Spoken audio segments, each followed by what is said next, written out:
as dit quelque chose qui me semble, moi, très important, qui est effectivement la problématique de l'assiette.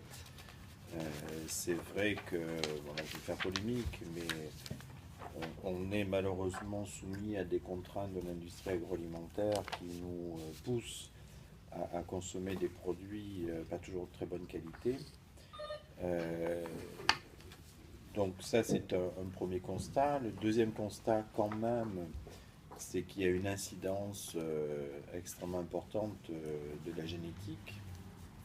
Alors génétique, bien entendu, apportée par nos gènes, ça tout le monde le sait. C'est vrai qu'il y a des grands, il y a des petits, il y a des gros, il y a des maigres, et que la génétique est prépondérante par rapport à ça.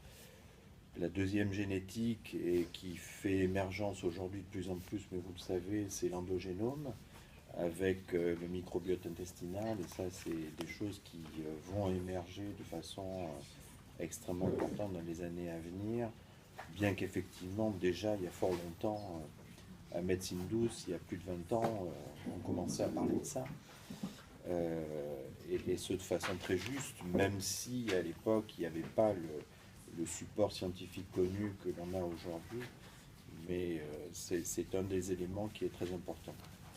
Alors pourquoi diététique FODMAP? Parce que, alors je sais que je vais là aussi faire polémique, j'en ai eu un peu marre de voir le tout sans gluten et le tout sans lactose.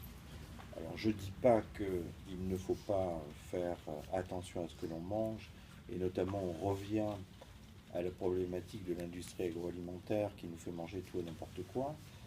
Je ne dis pas qu'il n'y a pas des gens qui sont effectivement intolérants au lactose ou intolérants au gluten ou intolérants aux deux, mais il y a un phénomène de mode depuis quelques années, vous le voyez bien, qui consiste à priver les gens de façon permanente et continue de certains aliments, alors même qu'il n'y a peut-être pas besoin d'être aussi agressif. Donc l'idée de la diététique FODMAP, c'est justement essayer de comprendre qu'est-ce qui peut, chez certains individus, provoquer des troubles digestifs. Alors on n'est pas dans la diarrhée nécessairement, on n'est pas dans la constipation nécessairement, on est plus dans l'inconfort digestif, les ballonnements, les gaz, etc., qui peuvent entraîner des problèmes sociaux pour certains. Et donc à partir de là, essayer de comprendre qu'est-ce qui peut être responsable de ces troubles-là par le biais des FODMAP. Et l'intérêt de la diététique FODMAP, c'est contrairement à ce qui est préconisé par rapport à la diététique sans gluten et sans lactose, c'est que ça permet d'avoir une diététique adaptée. C'est-à-dire qu'il y a dans un premier temps une exclusion des aliments FODMAP pour essayer de comprendre ceux qui peuvent être responsables de troubles. Et après, il y a une réintroduction progressive qui justement permet d'accéder à une vie un peu plus normale, on va dire, et ne pas se priver de façon permanente de tous les aliments qui peuvent être pour certains mieux tolérés que d'autres. Un exemple simple, le topinambour, il est clair effectivement que le topinambour revient à la mode. Hein, là aussi, je vais faire polémique parce que ça me fait marrer, moi qui suis de la campagne. Vous avez les paniers bio, vous pouvez effectivement vous abonner à vos paniers bio pour toutes les semaines acheter un panier dont vous ne savez pas ce qu'il y a dedans. Et effectivement, vous allez là-dedans retrouver bien souvent des topinambours. Donc, les plus jeunes aujourd'hui s'extasient devant les topinambours et se mettent à gonfler comme des montgolfières.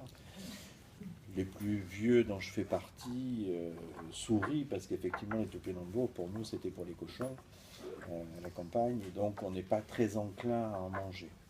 Deuxième exemple, c'est la banane, par exemple. Il est clair que la banane peut être plus ou moins bien tolérée sur un plan digestif, mais là, il y a des astuces qui permettent de mieux la tolérer, notamment en les laissant mûrir, notamment en mangeant des quantités qui sont pas très importantes, et donc on peut améliorer la tolérance par rapport à tout ça. Donc c'est le but de ce livre, c'est-à-dire essayer de comprendre et de savoir quels sont les aliments qui peuvent, pour un individu donné, poser des problèmes, et qui peuvent, au contraire, pour d'autres individus, ne pas être mal toléré. Donc c'est essayer de se repérer et simplifier la vie de tous les jours.